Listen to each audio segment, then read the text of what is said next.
pensamos, Juliana, assim, fazer algumas perguntas, mas só para ser um disparador assim de uma conversa, né? E Tá. você falando que muitas pessoas, né, têm conversado e discutido sobre a violência, né? Também diante do material que você nos enviou, uma das coisas que nos chamou a atenção foi que a violência, como doença social, é compreendida no manual como uma hiperendemia, né, devido à sua frequência em altos patamares. E a pergunta seria assim, quais seriam, né, os fatores que você acredita ou tem percebido, né, através das pesquisas, que têm mais contribuído para essa hiperendemia? Falando de violência contra a mulher, né? Pensando especificamente nesse tema. Eu acho que, no geral, né, como que você vê os fatores, e depois, eu acho que até também numa questão de gênero, se você nota que, a partir desse olhar, se há realmente uma alteração nesse dado e até mesmo nessa constatação de hiperidemia. O que a gente, enfim, a gente tem visto nos últimos anos no Brasil, né, um aumento da violência e não uma diminuição, né? A gente, enfim, muitos crimes que são decorrentes com resultado morte de relacionamentos interpessoais, né? Então, eu acho que isso fala de uma dificuldade da gente, enquanto sociedade, de mediar conflitos, de pensar em outras formas de resolução desses conflitos, né? E aí, pensando nessa dificuldade da sociedade brasileira como um todo, né? E aí, generalizando mesmo, a gente precisa fazer um olhar mais individualizado para, né, cuidar com essas generalizações, mas pensar em como que homicídios, por exemplo, né, crimes com resultado de morte, a gente vê uma dificuldade de relacionamento interpessoal mesmo, né, de ter outras maneiras de você resolver conflitos interpessoais. Né? E aí, pensando num país que está num momento de política, um momento político, inclusive, de armar as pessoas cada vez mais, né? A gente vê isso com muita preocupação, né? E certamente o resultado disso não será um bom resultado, né? Acho que essa é uma questão importante e que está muito em discussão ultimamente. Pensando na questão da violência contra a mulher, que eu acho que é um tipo de violência completamente diferente das outras, né? Porque é uma violência que acontece principalmente dentro de casa, né? É uma violência que acontece, que ela é cometida na maioria das vezes pelos parceiros íntimos dessas mulheres, né? Ou ex-parceiros, né? E a gente vê que ela é, tem um fundo e uma origem cultural muito forte, né? Então, assim, todos nós fomos socializados em algum momento da vida para entender que mulheres desempenham certos papéis e homens desempenham outros papéis, né? Então, homens e mulheres socializados dessa forma, né? Entendendo que por exemplo, as mulheres num casamento estão, de certa forma, submissas aos seus companheiros, aos seus maridos, e as tarefas domésticas ficam mais a cargo dessas mulheres do que aos homens. Então, desconstruir isso, né, é um compromisso que todos nós devemos ter desde muito cedo, né, pensando que a educação, nesse sentido, tem um papel fundamental para que a gente possa e discutindo sobre esses papéis, né? Porque às vezes é difícil tanto para a mulher entender que aquela violência que ela sofre é uma violência, né? Justamente por ter sido, né, desde muito pequena, desde muito nova, muito criança, entendendo que é isso, o marido é autoridade, vamos dizer assim, né? E para esses homens também é muito difícil entender, muitas vezes perceber que aquela relação é uma relação abusiva, que as atitudes deles são violências, né? Quando a gente está falando aí de uma violência que não é física, mais psicológica, por exemplo. Então, por isso, assim, o Fórum Brasileiro de Segurança Pública, pensando na nossa atuação, a gente sabe que só polícia, punir, prender, não vai resolver um problema que é um problema social e cultural, né? Que a gente precisa, de fato, investir muito em educação, né? No momento em que o país também interdita a discussão sobre gênero, né? Politicamente é uma discussão que vem acontecendo nos últimos anos e hoje está num momento bem delicado, né? Enfim, não discutir gênero nas escolas, identidade de gênero, e a gente tem que justamente ir no caminho contrário, a gente tem que falar disso dentro de casa, nas escolas, né? Nas nossas relações sociais, isso tem que ser conversado, falado, as dúvidas têm que ser tiradas, né? Então, a gente tem muita clareza de que esse não é um assunto só da polícia, só da justiça, né? Enfim, acho que eu fui indo... Não, foi ótimo, foi ótimo. E o anuário, quando diz que depois de 2017, que foi o pior ano na história do Brasil em relação aos índices de violência, né? E que se articulou as justiças dos 3 poderes, do Estado, do município, e que agora tudo isso está desarticulado, com a ênfase na repressão, somente no policiamento, eu acho que o anuário contribui muito para a gente entender essa alternância. Mas eu queria te perguntar, Juliana, se você acha que as questões de gênero, enquanto categoria analítica, né, análise, né, uma categoria de análise, contribuíram para o conhecimento e a classificação dessa hiperendemia de violência. Sim, contribuíram. Acho que a gente vem avançando nessa...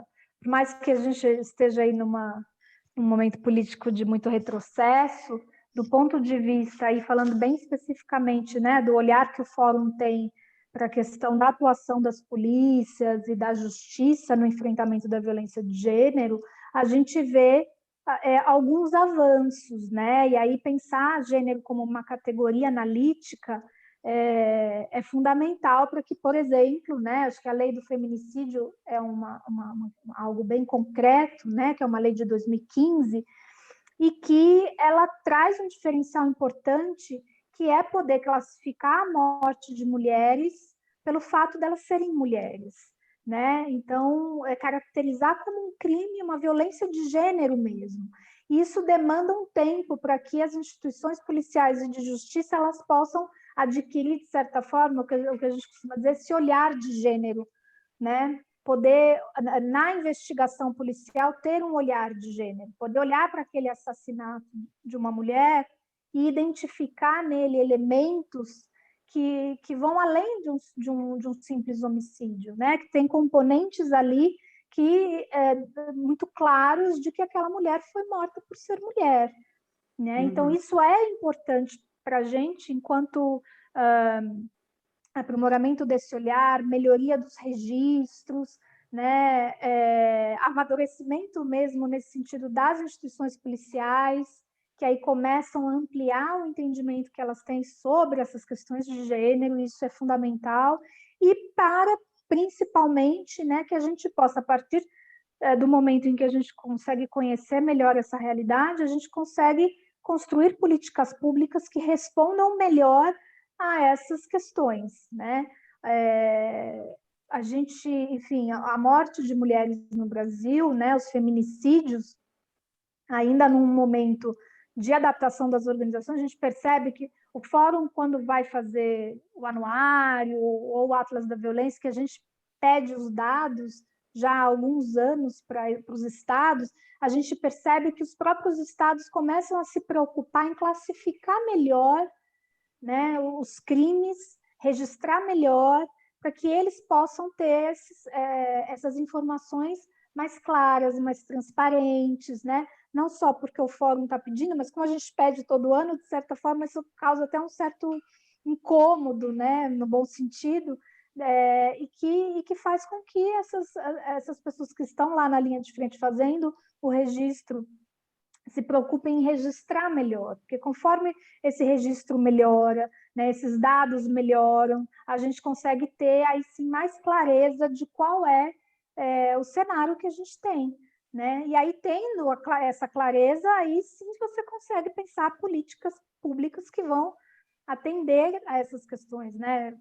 E pensando na violência de gênero, especificamente, tem esse enorme desafio, como eu falei antes, por ser uma violência quase privada, que acontece dentro de casa, né? Você pensar em como prevenir essa violência, como chegar até essas mulheres, né? Teve um estudo aqui em São Paulo e outro no Piauí, que mostrou que as mulheres vítimas de feminicídio nunca tinham acionado a polícia ou a justiça anteriormente, né? Então, elas se tornam vítimas de feminicídio, na maioria das vezes também cometido por um parceiro íntimo ou ex-parceiro, e aí, com isso, elas... aí a gente vai tendo um panorama de que, bom, essas mulheres estão morrendo sem conseguirem pedir ajuda, né? Sem acessar os canais de denúncia, sem poder pedir auxílio, e aí por uma série de motivos que a gente poderia ficar aqui um dia inteiro falando, inclusive na falta de confiança em relação às instituições policiais e à justiça, né? Pela forma como o atendimento é feito e tudo mais. Então, é um grande desafio pensar políticas públicas nessa área, né? De como você vai proteger essas mulheres que estão dentro de casa, confinadas com seus agressores. E aí, quando a gente vai falar de feminicídio, ele acontece geralmente na hora em que a mulher rompe com os papéis sociais que são esperados dela, né? No momento em que ela se separa, no momento que ela decide sair de casa, no momento em que ela ingressa no mercado de trabalho, depois de muito tempo trabalhando em casa. Então, assim, tem momentos que são que deixam essa mulher mais vulnerável à violência, né? Então, tudo isso para dizer que a gente estava falando da categoria de gênero como análise, ela é fundamental para que a gente possa ir aprimorando, de fato, adquirir esse olhar de gênero mesmo para esses fenômenos, né? E pensar em como proteger essas mulheres. Você falando nisso, né, assim, das políticas públicas, né, da importância de saber dos dados para poder fazer a implementação, né, de políticas preventivas ou de assistência, né? O que você assim poderia dizer que o fórum, né? Quais são os alcances dessas ações e os exemplos que você poderia, né, nos mostrar de como o anuário tem contribuído, né, para essa implementação e assistência na área de violência doméstica e quais são os alcances de suas ações intersetoriais? Tá, eu acho que tem duas questões importantes. A primeira é que, assim, o anuário, os dados que a gente produz anualmente, né, a partir aí da colaboração dos estados, das secretarias estaduais de segurança pública, das próprias polícias civil e militar, a gente, enfim, o anuário ele tem muita repercussão, né? Os números ele acaba sendo a fonte oficial de informação nessa área, né? E a gente percebe, como eu falei, conforme a gente vai ano a ano pedindo essas informações, não só para o anuário, mas a gente pede para outras pesquisas que a gente faz, a gente vê que em alguns estados conseguem, a partir dessa nossa solicitação, e melhorando o tratamento que eles dão para os dados, para os próprios dados, né? Isso é uma coisa fundamental, que ajuda os estados, ajuda a gente, acho que dá uma visibilidade importante para a questão da violência contra a mulher e outras violências, né? E a gente tem um projeto que chama Selo Fórum Brasileiro de Segurança Pública de práticas inovadoras no enfrentamento da violência contra a mulher. Né? A gente teve 3 edições desse selo, que é basicamente a gente abre um edital para que as instituições de polícia e justiça inscrevam as suas práticas de enfrentamento à violência contra a mulher. Aí tem um comitê que vai analisar, um comitê de especialistas que vai analisar essas iniciativas, a gente manda pesquisadores no local para conhecerem melhor as experiências, fazer um registro, e aí a gente, no final, documenta cerca de 10 a 15 experiências para que outras pessoas, outros profissionais de outras instituições conheçam como fazer. Né? E aí, assim, acho que eu tenho alguns exemplos muito bacanas, porque a gente começou a perceber que o selo, para além de dar visibilidade para as experiências e para os profissionais envolvidos com elas, né, começou a inspirar outros estados, outras polícias a fazerem o mesmo. Né? Então, por exemplo, a Polícia Militar da Bahia tinha a Ronda Maria da Penha, mas além da ronda, eles tinham um trabalho com os homens. Então, ao fazer o monitoramento das medidas protetivas de urgência com a Ronda Maria da Penha, eles foram percebendo que só monitorar as medidas protetivas não garantia a segurança dessas mulheres completamente, que era necessário fazer um trabalho com os homens também, com esses agressores. E aí um grupo de policiais, homens, foram se formar, se capacitar, preparar para poder fazer um diálogo com esses homens agressores para discutir algo que para a gente pode parecer muito simples, mas que na prática não é, tipo, o que é violência? Né? O que é violência? Assim?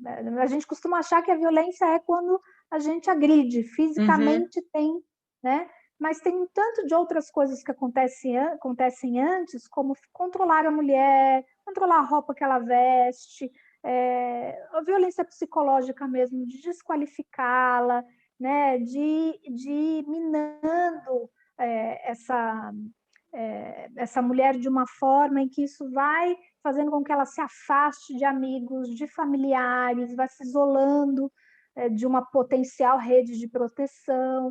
Né? Então, poder falar sobre isso com os homens é muito importante. E aí, esses dois projetos da Polícia Militar da Bahia, né, tanto a Ronda Maria da Penha e essa conversa com os homens, começou a inspirar outros estados. E aí a Bahia começou a formar policiais em outros estados para poderem criar suas Rondas Maria da Penha, para poderem... Né, o estado pioneiro que criou a primeira ronda foi o Rio Grande do Sul, a Brigada Militar. Mas a Bahia veio depois, inspirando outros estados e fazendo a formação mesmo, ou trazendo policiais para a Bahia, ou indo até outros estados para poder capacitar, formar e criar rondas em outros lugares. Então, isso vai ampliando, porque o que a gente percebe é que os profissionais, tanto da Polícia Militar quanto da Polícia Civil, que trabalham no enfrentamento da violência de gênero, costumam ser policiais muito solitários, assim, isolados dentro da própria instituição policial, porque ainda há um entendimento nessas instituições de que esse é um trabalho de menor importância, né? Então, e eu acho que isso dentro do direito também, se a gente for olhar para a formação, né, dos operadores de direito na faculdade, né, o tempo que eles dedicam aos estudos de violência de gênero é menor em relação a outros, né, a outros aspectos do direito. Então, isso na polícia não é diferente, a formação é pouca, né, ela é restrita à questão da lei, né, dos aspectos legais, e menos dos aspectos culturais e sociais, que envolvem a violência de gênero, que é muito específico.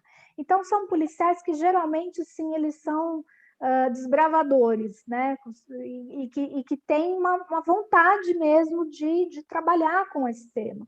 Então, poder fazer essa conexão com outros estados, com outros profissionais, isso vai fortalecendo e dando autoestima, né, vai mostrando a relevância do trabalho que eles fazem, que muitas vezes dentro da própria instituição isso não acontece.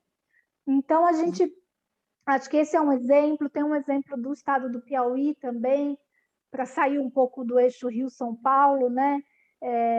Piauí foi um estado que começou a perceber que as mulheres vítimas de feminicídio nunca tinham ido à delegacia, nunca tinham chamado a polícia, estavam morrendo, o número de feminicídios só aumentava. Então, para entender o que estava acontecendo, criou dentro da Polícia Civil um núcleo de estudos de gênero, para estudar os inquéritos policiais e verificar, nesses inquéritos de mortes de mulheres, quais são os aspectos relacionados a gênero que aparecem, como é que a gente pode pensar em prevenir esses crimes de acontecerem, né? Aí criaram um aplicativo chamado Salve Maria, que as mulheres poderiam acionar em casos de emergência, ou alguém que testemunhasse uma situação de violência contra a mulher poderia acionar também. Enfim, então são experiências que esse selo que o Fórum, no caso do Piauí, foi o Núcleo de Estudos de Gênero, né, a experiência selecionada, a gente conseguiu ver que dar visibilidade a essas experiências inspirava outros profissionais, fazia com que outras experiências surgissem, fez com que profissionais que tiveram suas experiências relatadas criassem outras experiências, como, né, o Piauí daí criou um aplicativo. Enfim, aí isso vai dando uma potência, né, para esses profissionais e um reconhecimento. A gente tem vários relatos de que, bom, a experiência no meu estado ela só não deixou de existir porque o selo do Fórum me deu visibilidade, né? Aí a imprensa passa a procurar, quer saber melhor, quer mais informações. Então, a gente entende que, né, o anuário ele abre as portas, né, e mais projetos como esse, que é do selo, ele é muito importante para dar visibilidade para uma área que, né, enfim, tem pouca visibilidade nesse sentido, né? A gente fala, quando fala de polícia, fala de violência policial, fala disso, uma dificuldade né, acho que segurança pública no Brasil hoje se resumir às ações de repressão e não prevenção.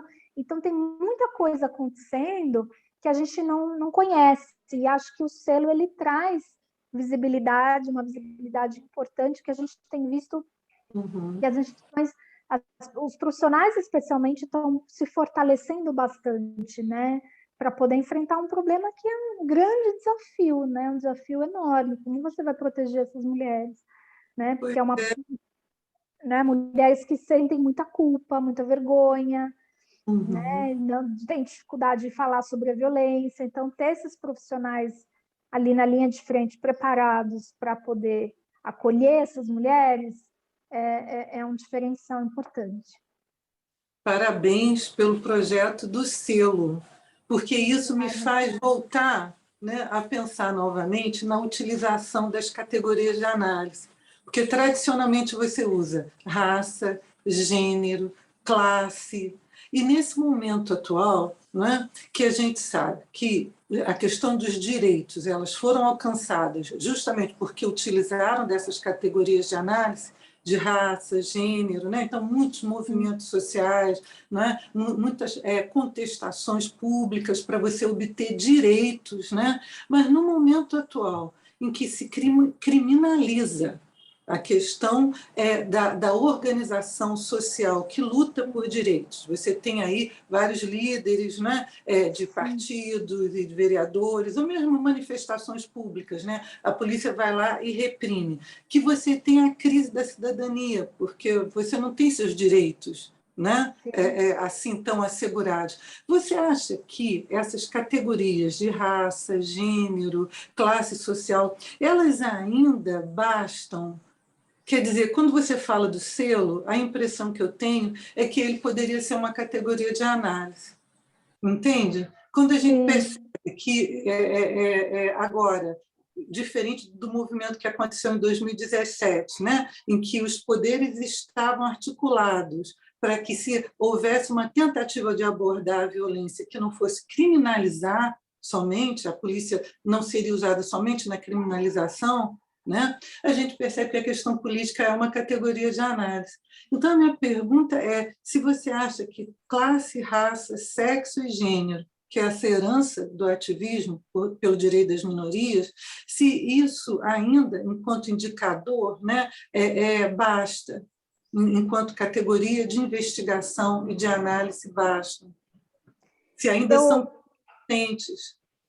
Se não for... eu não sei se elas são suficientes, mas eu acho ainda que elas precisam ser melhor utilizadas, né? Assim, acho que a gente precisa aprimorar a forma, e aí também eu estou falando quando quando estou te respondendo isso, eu estou olhando para o trabalho que o Fórum faz, né?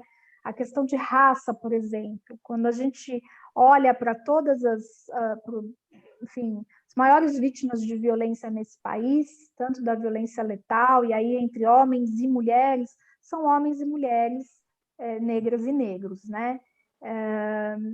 E aí, quando a gente encontra, às vezes, uma dificuldade nos próprios estados em que o registro, levando essas categorias em conta, não acontece ainda, né? Quando a gente deveria já estar no momento em que a gente, né, deveria estar superando isso, trazendo novas categorias para que a gente possa ter olhares mais amplos, né? Eu acho que, aí falando na segurança pública, isso precisa ser ainda bem utilizado, porque não é, né? Assim, é um esforço você pensar, é muito comum a gente ter boletim de ocorrência que não consta raça, não consta idade, não consta, às vezes, até nem gênero, né? Então, há uma precariedade nesses registros que a gente precisa superar. E cada vez mais a gente precisa fazer a relação entre esses registros e entre essas categorias, né?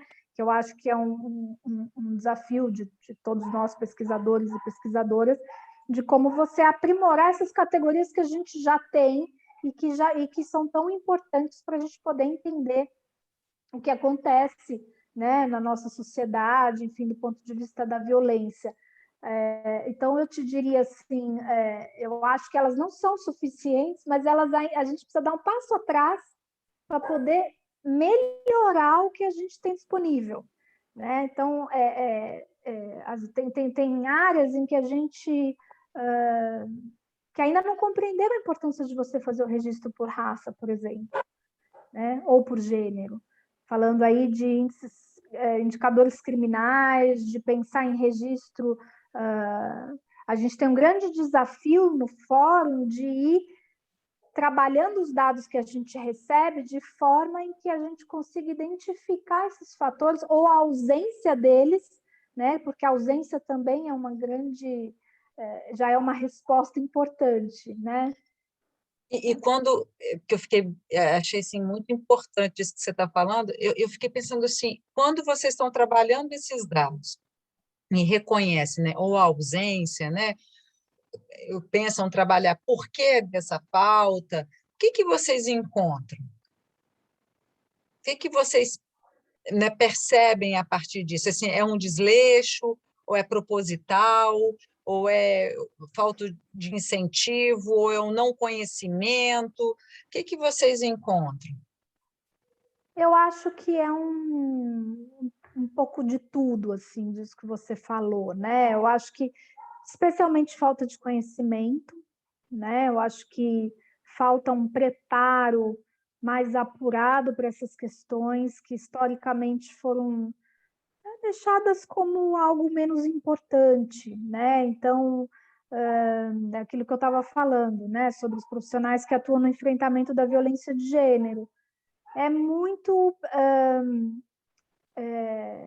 são profissionais menos valorizados. Então, pensar na questão de gênero, a importância de registrar se é homem, se é mulher, qual é a relação dessa mulher com o autor da violência que ela sofreu, né? Isso é fundamental, porque, por exemplo, na lei de feminicídio está dizendo lá que se é um caso em que o autor ele é companheiro ou ex-companheiro, isso por si só já caracteriza um feminicídio, né? Então, isso também facilita a vida deste operador, né, da segurança pública. Então, acho que é uma falta de conhecimento mais aprofundado, né? E aí, eu diria que tem uma questão também, que não é só uma falta de conhecimento, de formação, de treinamento, mas tem uma questão de gestão nessas instituições bem importante, né? Porque se a gente, em alguns estados, a métrica, né, aquilo que vai medir se o policial é um bom policial, se ele é produtivo para a sua instituição, é o número de prisões em flagrante que ele efetua, o número de quantidade de drogas apreendidas, quantidade de armas apreendidas.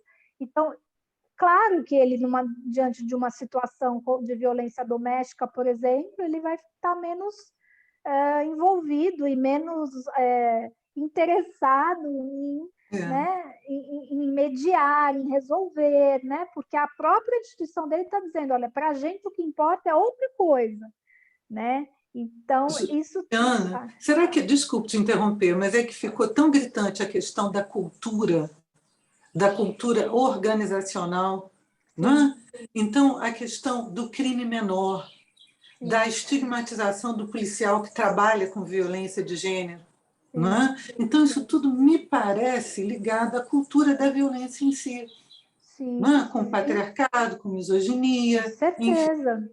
Com certeza. E o quanto a gente também, né, enquanto sociedade, somos muito mais tolerantes dessa violência de gênero, né, a violência contra a mulher, isso que a gente vem tentando mudar, que é aquela, né, velha história de que em briga de marido e mulher não se mete a colher, né? Então, a gente também, enquanto sociedade, tolera muito mais e tende a achar que, bom, uma mulher que está sofrendo violência, ela e ele que se resolvam, eu não tenho nada a ver com isso, né? Então, tem sim um aspecto da cultura da violência dentro e fora das organizações policiais, né? Então, a gente vê alguns esforços no sentido de tentar mudar isso, mas o que a gente vê também, a gente vê a mesma coisa em relação à raça, né? Muitas vezes aquele profissional que está lá na ponta, ele não se preocupa, né, em registrar, bom, a raça da pessoa que, por exemplo, foi assassinada, por exemplo, ou se preocupa menos, né? Eu imagino o desafio que é para esse profissional diante de uma situação de morte, em que, enfim, tem muitas questões em jogo, ter que pensar nos detalhes, né, em como isso pode parecer algo menos importante do que outras questões, e aí isso passa e ele não registrou, e aí a gente vai ter uma informação que não é totalmente fiel àquilo que aconteceu, né? Então, para a gente que vai analisar os dados, a ausência de algumas informações dizem muito, né? Dizem bastante, assim, como a gente viu em relação, por exemplo, à violência sexual, a questão do estupro. A gente tem um dado no Brasil bastante assustador, que de todos os estupros registrados, aí quando a gente está falando de registros, a gente está falando também de um tanto de crimes que não foram registrados, né? Uma subnotificação muito grande. De todos os estupros registrados no país, mais da metade deles, 60%, são estupros de vulnerável, né, que podem ser crianças ou pessoas que não têm capacidade de consentir, enfim, que estão numa situação vulnerável em relação a esse agressor. Então, isso também diz muito de uma violência intrafamiliar, por assim dizer, muito corriqueira, muito comum, que também acontece dentro de casa, que também acontece, enfim, às vezes aquele policial que vai registrar, nem sempre ele se atenta ao fato de que a idade, a relação entre, né, agressor e vítima, raça, gênero, são informações fundamentais e que vão fazer a diferença lá na frente,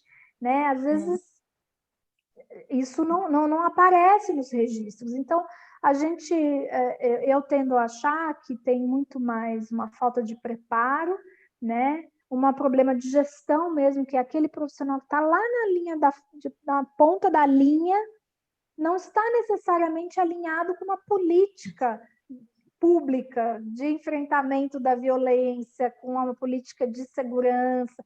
E aí a gente poderia ficar aqui horas falando sobre a formação desses profissionais, né? De como que ela costuma ser bastante, na verdade, insuficiente nesse sentido, né? Ela é muito mais, se a gente pensar na polícia militar, uma formação voltada ao combate ao inimigo, né?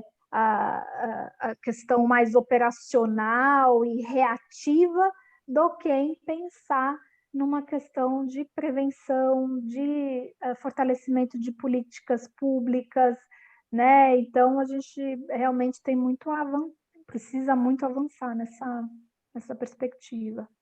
Eu acho que você falou de duas questões que, conjugadas, são muito prejudiciais para a assistência, para a prevenção e para as políticas públicas, que é quando a subnotificação ela fica conjugada ao silêncio, à ausência da denúncia.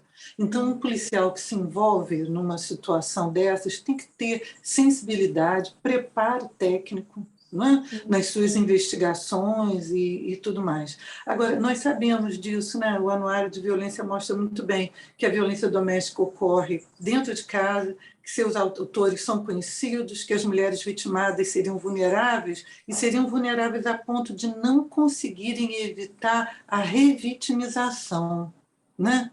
Em relação à revitimização, o anuário sugere algum tipo, ou vocês percebem na análise dos dados, algo que leve a gente a entender essa forma de subjetividade, que é quase como que uma subjetividade sem autonomia, como se a experiência da violência, com o sofrimento da violência, não trouxesse autonomia subjetiva para a mulher se proteger, inclusive da revitimização. Quanto mais essa problemática da denúncia. Então, ela se revitimiza, não denuncia, e isso é um círculo vicioso que sugere uma falta de autonomia subjetiva. O que você acha disso, Juliana? Eu acho que as mulheres que estão em situação de violência são mulheres que estão muito fragilizadas, né? Muito, elas realmente precisam de que a gente que está fora desse ciclo da violência, que é, né, muito, como eu disse, é diferente das outras violências, né? Geralmente tem essa escalada, ela começa com ameaças, com uma violência psicológica, moral, até chegar na violência física. É comum que esse agressor se arrependa, peça desculpa, ela acredita que ele vai mudar, e, enfim, é uma mulher que está muito fragilizada, que pode passar anos e anos numa relação assim, né? Até que ela consiga, de fato, sair de uma relação violenta, né? Então, a questão da subnotificação e da revitimização, né? Eu acho que a gente viu na pesquisa Visível e Invisível, que a gente lançou agora em junho, que foi uma pesquisa realizada com mulheres, sobre vitimização de mulheres, em que várias mulheres, assim, a gente tem 3 edições dessa pesquisa, 2017, 19 e 21. E a gente, um fator que não se alterou ao longo dos anos foi o fato de que a maioria das mulheres em situação de violência não fizeram nada em relação à violência sofrida, não pediram ajuda para ninguém, nenhum tipo de ajuda, nem para familiares, nem para amigos, nem para polícia, nem para justiça, né? E na pandemia isso se agravou no sentido em que essas mulheres passaram a conviver mais tempo com seus agressores, tiveram uma diminuição de renda, né? A família como um todo, perda de emprego, preocupação com os filhos que estavam fora da escola, dentro de casa. Então, esse contexto familiar fez com que várias dessas mulheres, a partir dos relatos que elas trouxeram na pesquisa, decidissem não fazer nada por acharem que, e achando que essa vulnerabilidade econômica foi o que as deixou mais vulneráveis à violência, né? Então, assim, é como se nesse contexto todo, bastante complexo, pensar em denunciar a violência que ela está sofrendo é algo menos importante do que ela, por exemplo, pensar uma maneira de colocar comida na mesa, né? Ou de proteger os seus filhos, né? Ou, inclusive, as violências mais graves foram sofridas por mulheres com filhos, né? Isso é uma coisa também para a gente ficar atenta, né? Então, uma dificuldade muito grande, até por essas questões culturais, sociais que a gente falou antes, né? Dessa mulher perceber, entender que aquela é uma situação de violência que ela não deveria estar vivendo, né? Então, há uma tolerância muito grande em relação à violência sofrida, tanto por parte dessa mulher vítima, quanto por parte da sociedade, né, grande parte de a gente tolerar este tipo de violência. E aí, essa pesquisa também ela traz uma questão que é importante, que é a falta de confiança dessas mulheres nas instituições, né? Justamente por ser muito comum elas sofrerem violência por parte dos operadores de justiça e do direito, né, no momento em que elas resolvem falar sobre a violência que elas sofreram, né? Em que elas resolvem, em que elas são julgadas, em que elas são subestimadas, em que há discursos do tipo, bom, mas ele é teu marido, a família é importante, você precisa preservar a família, né? Essas mulheres, muitas vezes, elas querem parar de sofrer a violência, mas elas não querem que os seus companheiros e pais dos filhos, que principalmente, sejam presos, né? Então, de uma, assim, é muito difícil, e aí acho que com as polícias a gente vem fazendo, o Fórum faz um trabalho também de formação de policiais para o enfrentamento da violência contra a mulher, a gente escreveu um manual sobre isso, um manual pedagógico mesmo, de como você falar sobre esse tema com esses profissionais, em que a gente vem trazendo sempre essa questão de como é difícil para essa mulher se colocar, falar sobre a violência, e como esse profissional ele tem que estar muito bem preparado para ouvi-la e acolhê-la quantas vezes for necessário, porque é muito comum ela chamar a polícia e desistir de denunciar. E esse mesmo policial ir muitas vezes na casa dessa mulher, né? A gente já ouvi relatos de policiais dizendo, bom, mas ela gosta, né? Ela, né? A mulher gosta de apanhar, ela não sabe por que ela não larga dele, né? Esse homem não presta, ela não consegue largar dele, ela gosta dele, ela deve estar, né? Então, assim, são maneiras muito rasas de você interpretar uma situação muito complexa, né? E mais, e aí quando a gente vai olhar as situações de júri, né? Acho que o mais recente caso daquela moça do Paraná, Tatiana Spitzner, né? Que o cara foi condenado, mas que a defesa dele tentou de certa forma, desqualificá-la, né? Analisando o comportamento dela, com aquelas coisas clássicas que a gente, infelizmente, ainda vê, mas que roupa que você estava usando, né? Como é que você se comportou, por que você estava aquela hora naquele lugar, né? Enfim, culpando a vítima pela violência que ela estava sofrendo. Né? E como isso muitas vezes é sutil, né? Também não dá para deixar de lembrar do caso da Mariana Ferrer, né? Porque aquele caso, sabe, Evelise, ela conseguiu ir à júri, na situação do julgamento, ela foi duplamente vitimizada. Ela foi vítima do estupro e, naquele momento, ela foi vítima do advogado de defesa e o juiz ficou calado. Ficou calado na fala, né, do advogado que a desqualificava. Então, essa desqualificação do sofrimento e o não reconhecimento da denúncia sugere para a gente essa dificuldade, né, como se existisse no social uma patologia do reconhecimento de determinadas formas de sofrimento.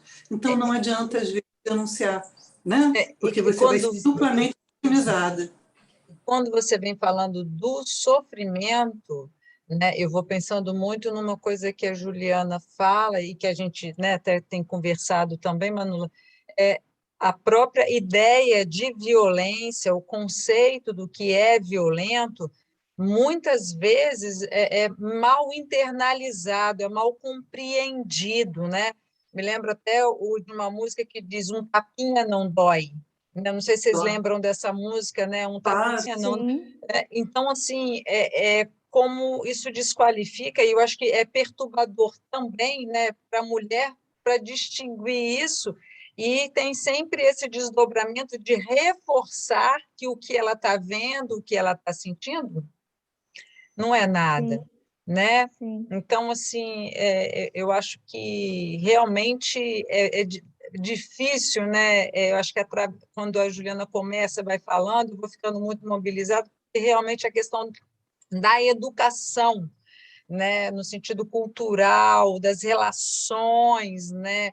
Que isso passa por essas relações, como é importante e como é uma relação, assim, é um trabalho micro, né? Que de micropolíticas, né, para chegar a esse macro, né? Exatamente. Eu li, Juliana, o manual do que vocês, né, desenvolveram, eu fiquei encantada, achei assim muito, quando você falou pedagógico, foi uma das coisas que eu observei assim, e realmente uma coisa que me chamou a atenção foi a necessidade de descrever todas aquelas questões do gênero, né?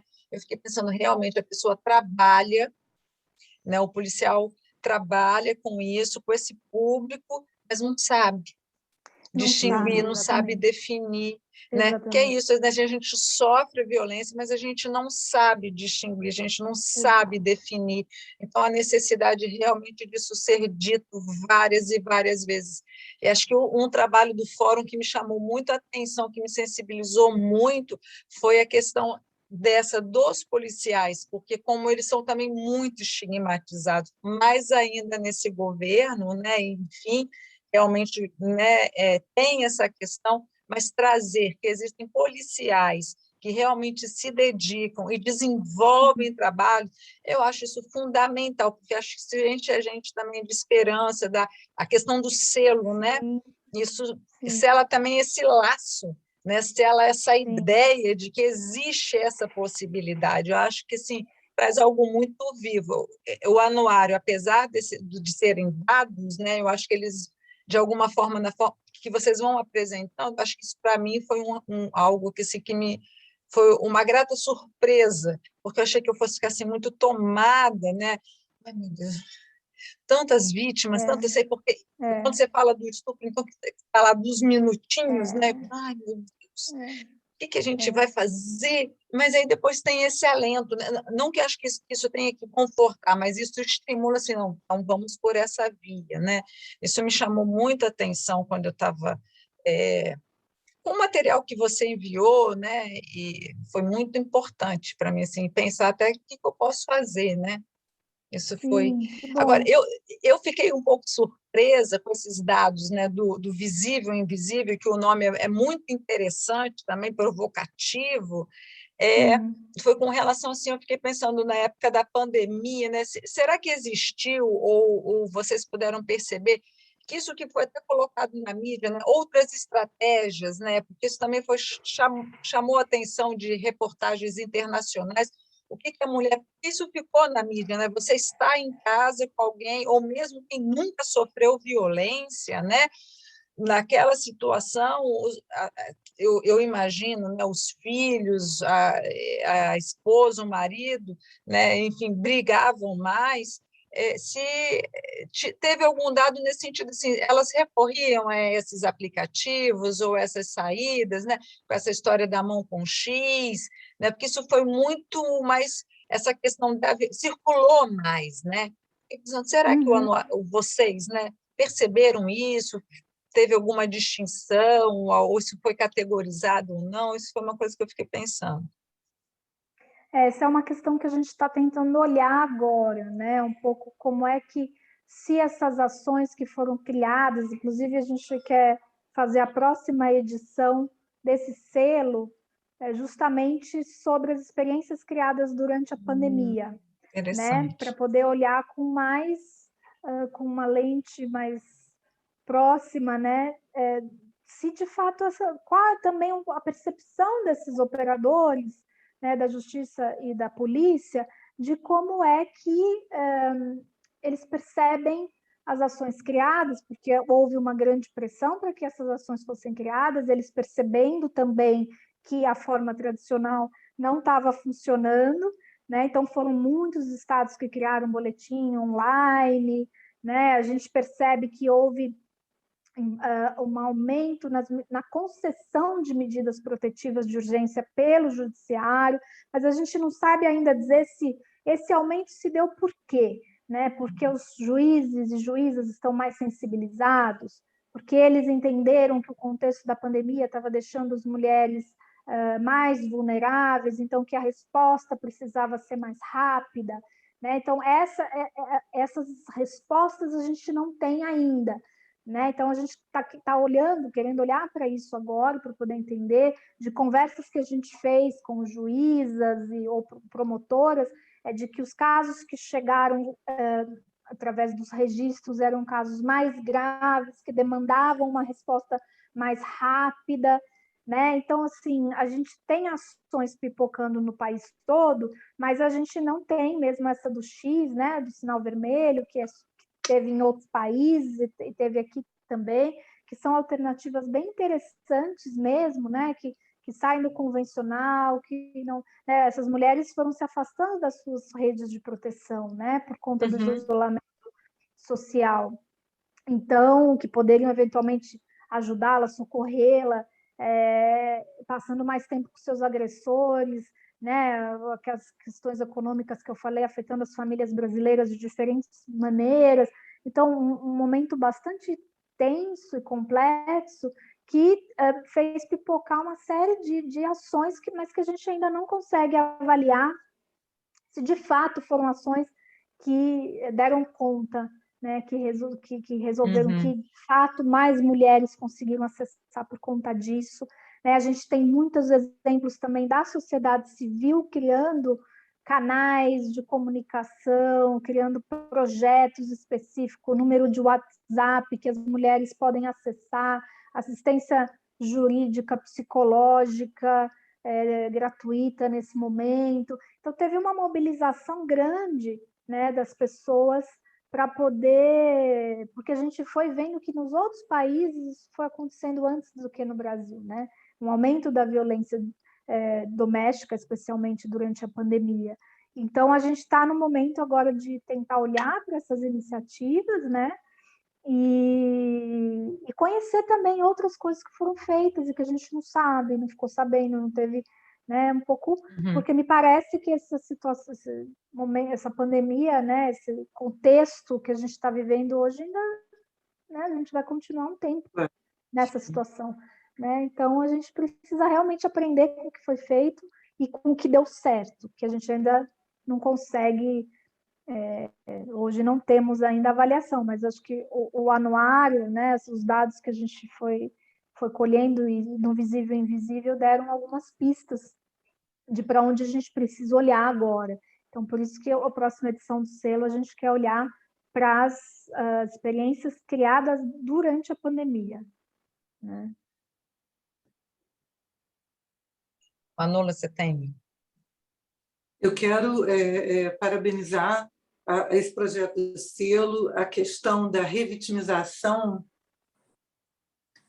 Desculpe, eu sumi, voltei uma ligação, horror, né? Mas me parece, sabe, Juliana, que a questão do quantitativo que a Evelise coloca, né, para nós psicanalistas abrir um anuário é um desafio. Mas é claro, né, que depois de um segundo olhar e as ideias, não é, de que aqueles dados se articulam também com possibilidade de investigações qualitativas, eu acho que mostram que o anuário é um instrumento não só de propor, por causa do conhecimento epidemiológico, questões ligadas a políticas públicas, avaliação, implementação de programas, mas também o conhecimento daqueles, né, que nessa situação pós-pandemia, né, se propõem a rearticular a rede, né? Porque o anuário está num elo, não é, de articulação com rede de assistência, não é? Para poder diagnosticar regiões, territórios, onde essa rede existe, não existe. Eu estava comentando com a Evelise, né, que eu fui por 4 anos representante da Secretaria de Saúde no CEDIM, no Conselho Estadual de Direitos da Mulher. E, na época, o Banco Mundial deu uma certa quantia para o Cedinho investir. E a gestora conseguiu os totens para serem colocados em estações de trem, onde a mulher poderia ir lá para ver onde é que ela poderia ter assistência, qual seria a rede. Não é? Só que o totem estava muito bonito, os milhões lá do Banco Mundial, mas a rede estava sucateada. A rede, as casas lilás, não é? Sim, Que era o projeto Lilás. Né? Então, essa questão da rede, que eu acho que foi e ainda é, e com essa questão pós-pandêmica e com essa política, né, a política de violência, né, de perpetuar a cultura da violência, não é? e de destruição, né?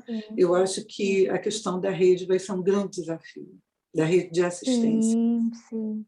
Já é, né? Eu acho que para a gente, enquanto a gente tem muita dificuldade, enquanto política pública, de fazer a rede funcionar, né? Ela existe, os atores, os componentes da rede existem, mas fazer ela se articular, né? Ela poder, quando a gente fala do enfrentamento da violência contra a mulher, tem várias iniciativas muito bacanas, né? Tem a Casa da Mulher Brasileira em vários estados, né? Que pressupõe aí diminuir a revitimização dessas mulheres, bota no mesmo ambiente assistência à saúde, justiça, mas a gente precisa, de fato, que esses profissionais entendam como essa rede funciona, qual que é o seu papel nessa rede, né? E como é que você informa essas mulheres de que essa rede existe, né? A gente foi fazer uma capacitação em um estado, um dos estados que tem Casa da Mulher Brasileira, e a polícia só sabia que ela tinha que deixar a mulher na porta da Casa da Mulher Brasileira, né? Da porta para dentro, ela não sabia como funcionava, né? Então, a própria elo dessa corrente não conhece como é que funciona dali para frente. Então, a gente poder pensar, né? Acho que não só na segurança pública, acho que o funcionamento de redes, né, em outras áreas é um grande desafio, e que a pandemia acentua esse desafio, né?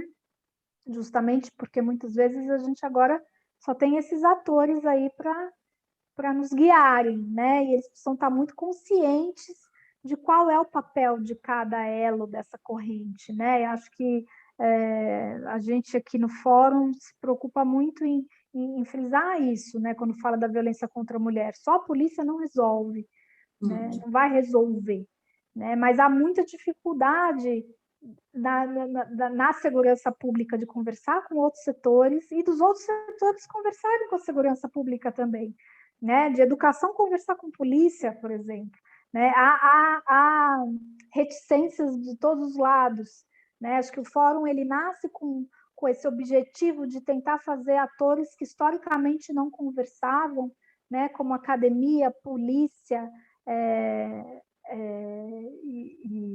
enfim, e ativistas, né, em sociedade civil, botar esses atores para conversar. Historicamente, são contatos marcados por muita desconfiança, né, muita dificuldade de diálogo, e o fórum nasce justamente para poder botar essas pessoas para conversar. Então, a gente tem nos nossos entre associados do fórum, membros do fórum, pessoas que representam polícia civil, militar, federal, guarda municipal, professores das universidades, dos principais núcleos de pesquisa sobre violência, aí da sociologia, ciências sociais, psicologia, direito, enfim, e tentando ampliar essa conversa, que não é um debate, um diálogo fácil, né? Está longe de ser.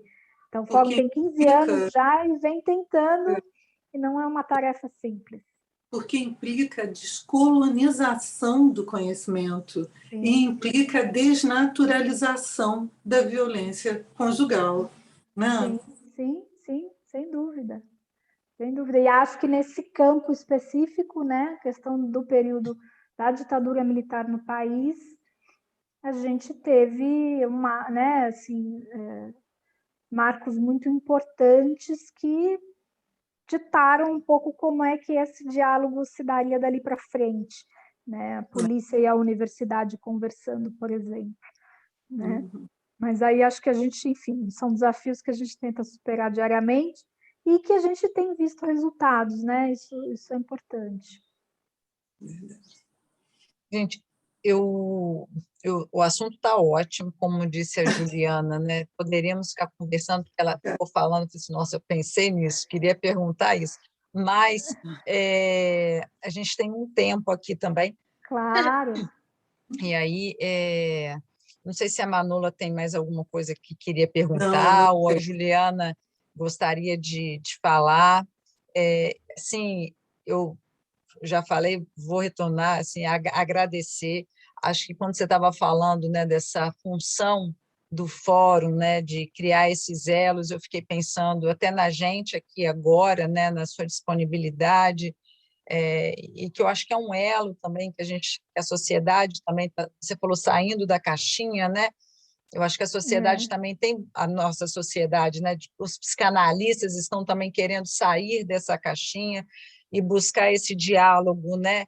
E aí a gente tem a oportunidade de encontrar um lugar que também já está formalizando e está buscando esse diálogo para a gente, é muito rico, né? Eu não sei se a Manula, né, acho que vai concordar com isso, que a gente não está realmente assim, o contato com o fórum é o contato com a sociologia, contato com, né, com os policiais, então isso tem sido assim bem legal. E aí o que eu agradecer de novo